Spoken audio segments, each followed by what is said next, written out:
अस्सलाम वालेकुम दोस्तों, बिजनेस एंड टेक्निकल इंग्लिश के नए टॉपिक में मैं आप सब लोगों को खुश आमदीद कहता हूँ। तो दोस्तों, लास्ट वीडियो में हमने बात की थी कि रीडर सेंटर राइटिंग क्या होती है। रीडर सेंटर राइटिंग में मैंने आप लोगों को बताया था कि हम रीडर को टारगेट करते हैं और रीडर के हिसाब से राइटिंग बनाते हैं, जिसमें हम रीडर को फैसिलिटेट करते हैं और उसके नतीजे में हम अपने कुछ बेनिफिट्स अचीव करते हैं या कुछ अपने टारगेट्स अचीव करते हैं। तो दोस्तों, उसमें हमने बात की थी रिज्यूम और लेटर ऑफ एप्लीकेशन को एक लेकर किया था। इसके अलावा भी आप काफ़ी सारी जो राइटिंग्स हैं उनके अंदर रीडर सेंटर राइटिंग कर सकते हैं। बहरहाल, या वक्त के साथ साथ जब जैसे जैसे आपकी एक्सपर्टीज़ बढ़ेंगी या जैसे जैसे आपका लेवल इंक्रीज़ होगा, आपको ये चीज़ें समझ आती जाएंगी और आप उन चीज़ों को अच्छी तरीके से मैनेज करते जाएंगे। जब प्रैक्टिकली आप करेंगे तो आपको ज़्यादा समझ आएगी। तो इसके साथ ही आज हम बात करते हैं कि ऑडियंस को कैसे टारगेट। ऑडियंस को टारगेट करने का मतलब बिल्कुल ये नहीं है कि ऑडियंस को हिट किया जाए या ऑडियंस को डैमेज किया जाए, बल्कि ऑडियंस को टारगेट करने का मतलब ये है कि ऑडियंस को कैसे एनालाइज किया जाए और अपने हमारे जो टारगेट्स हैं या जो भी हैं हमारे गोल्स हैं उनको कैसे अचीव किया जाए। ठीक है, तो ऑडियंस दो किस्म की हो सकती है। एक तो वो ऑडियंस है जिसके लिए हम अपनी कम्युनिकेशन को डिज़ाइन कर रहे हैं। ठीक है, दूसरी मतलब कि किसी भी शख्स के बारे में। उसके बाद जनाब हमारी ऑडियंस में इंडिविजुअल्स हो सकते हैं, कुछ ग्रुप्स हो सकते हैं, कुछ कम्युनिटीज़ हो सकती हैं। ग्रुप्स मतलब कुछ सी भी लेवल के ग्रुप्स हो सकते हैं, इतने ग्रुप या कुछ भी ग्रुप्स हो सकते हैं। इसके अलावा हमारी कम्युनिटीज़ होती हैं, मतलब बहुत सारी लोगों से मिलाकर कुछ कम्युनिटीज़ बनी होती हैं। ठीक है, जैसे ब्लॉगर्स की कम्युनिटीज़ है, इस तरीके से बहुत सारी कम्युनिटीज़ होती हैं। ठीक है, तो रिलीजियस कम्युनिटीज़ या कुछ इस तरीके से जो भी हमने ऑडियंस जिस पर हम हमारे कुछ गोल्स हैं या कुछ अचीव करना चाहते हैं जिस ऑडियंस को लेकर, तो वो कम्युनिटीज़ हो सकती हैं। और इसके अलावा डिसीजन मेकर्स, मतलब डिसीजन मेकर वो लोग होते हैं जो डिसीजन करते हैं। किसी जो कंपनी में डिसीजन मेकर हो सकते हैं, किसी गवर्नमेंट में डिसीजन मेकर हो सकते हैं जिनको हम एग्जेक्टिव कहते हैं।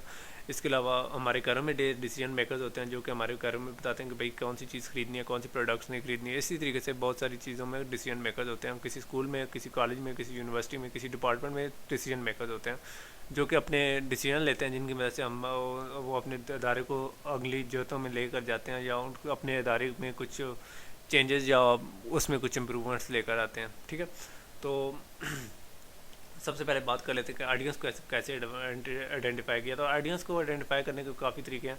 एक ये है कि ऑडियंस की यानी टाइप को हम डिस्कवर कर लें कि ऑडियंस की टाइप्स कौन सी है। ठीक है, तो ऑडियंस की डिफरेंट टाइप्स है। एक जनरल ऑडियंस जैसे मैं और आप हो सकते हैं। एक हो सकता है कि यानी हम लोगों को नॉर्मल किसी सब्जेक्ट में हम कोई एक्सपर्ट वगैरह नहीं है या कहीं भी भी सकते हैं, लेकिन हम एक जनरल ऑडियंस को लाते हैं।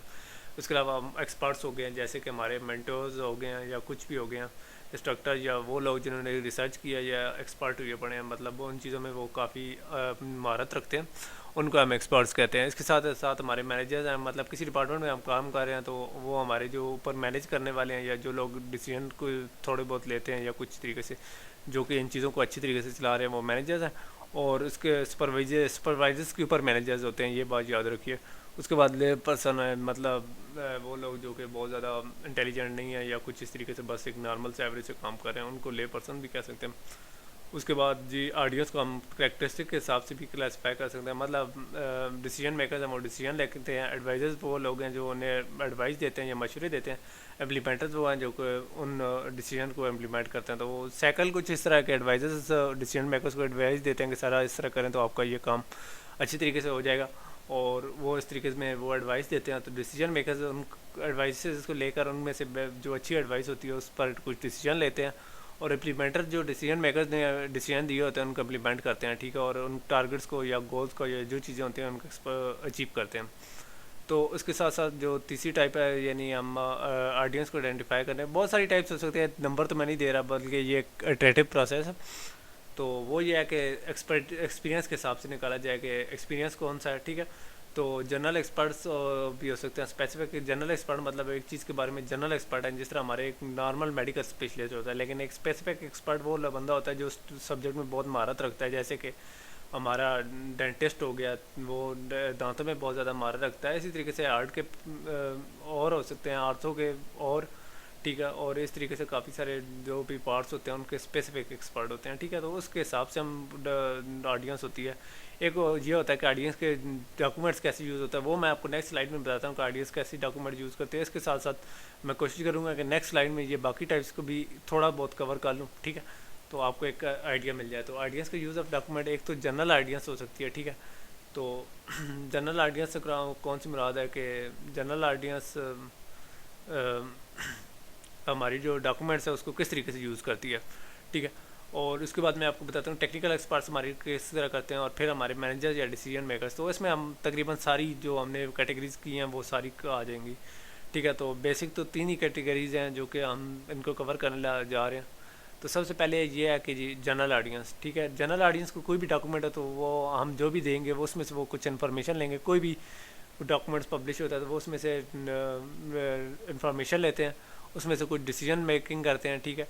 और उसमें से कुछ नया सीखते हैं, ठीक है। अगर सीखने के लिए आपने कोई डॉक्यूमेंट दिया तो उसमें थोड़ी बहुत एक्सप्लेनेशनें वगैरह होती हैं, ठीक है। तो इसके साथ साथ हमारे जो टेक्निकल लोग हैं या एक्सपर्ट्स हैं तो वो किस तरीके से अपने डॉक्यूमेंट्स को यूज़ करते हैं, वो अपना जो एक्सपर्टीज़ है या जो लेवल है उसको मेंटेन रखते हैं, ठीक है। और मतलब क्योंकि नई नई चीज़ें आ रही हैं, इसके साथ साथ वो अपनी जो एक्सपर्टीज़ या तजर्बा है उसको एक्सपेंड करते हैं या इंक्रीज़ करते हैं, मतलब नई चीज़ों को सीखते हैं और नए तरीक़ेकार को अडॉप्ट करते हैं। तो इस तरीके से उसके साथ साथ वो अपने सवालों के जवाब लेते हैं, अब 10 आंसर्स, यानी वो अपने सवालों के जवाब लेते हैं। कोई उनके जहन में सवाल है तो वो उन डॉक्यूमेंट्स को पढ़ के अपने सवालों के जवाब करते हैं, ठीक है, हासिल कर सकते हैं। उसके बाद जनाब ये है कि वो कुछ डॉक्यूमेंट्स को एवेल्यूएट करते हैं, मतलब कुछ डॉक्यूमेंट्स को करते हैं, मतलब देखते हैं, मतलब टूल्स हो गए, डिवाइसेस, प्रोसीजर या कोई लॉजिक्स है उनको वो एवेल्यूएट करते हैं और उन पे से वो काफ़ी कुछ यानी गेन करते हैं। उसके बाद है हमारे मैनेजर या डिसीजन मेकर, तो वो इन डॉक्यूमेंट्स को यूज़ करके अपने डिसीजन लेते हैं, करंट सिचुएशन को असेस करते हैं यानी जानते हैं। उसके साथ वो अपना जो तजर्बे का लेवल है उसको करते हैं। इसके अलावा वो ना सिर्फ एम्प्लॉइज़ की एवेल्यूशन करते हैं बल्कि वो प्रोजेक्ट्स की भी एवेल्यूशन करते हैं कि हमारे प्रोजेक्ट कहाँ पहुँचे, हमारे एम्प्लॉइज़ किस तरह काम करते हैं। और मैंने यहाँ बताया कि उस वो जो वैल्यूएशन है या जो कुछ है वो एक कंसाइज किस्म की समरी या रिकमेंडेशनें होती हैं, ठीक है। वो बहुत ज़्यादा टाइम नहीं होता डिसीजन मेकर्स के पास या मैनेजर्स के पास, बल्कि वो बड़े उन्होंने डिसीजन लेते होते हैं। तो ये हमारे ऑडियंस का एक यूज़ था। तो दोस्तों ये एक शॉर्ट सी वीडियो थी। नेक्स्ट वीडियो में हम कोशिश करेंगे डॉक्यूमेंट के जो पर्पसेस हैं उन पर थोड़ी सी बात कर लें, क्योंकि मैंने लास्ट वीडियो में भी थोड़ी सी बात की थी कि हमारे कुछ पर्पस हो सकते हैं या जो हम टारगेट कर रहे हैं उसके पीछे कुछ पर्पस हो सकते हैं, जैसे कि इस वीडियो में मैंने बताया। तो उन पर बात करते हैं कि डॉक्यूमेंट के हमारे क्या क्या पर्पसेस हो सकते हैं, ठीक है, और उसके कौन कौन से चीज़ें उसमें शामिल हो सकती हैं, ठीक है।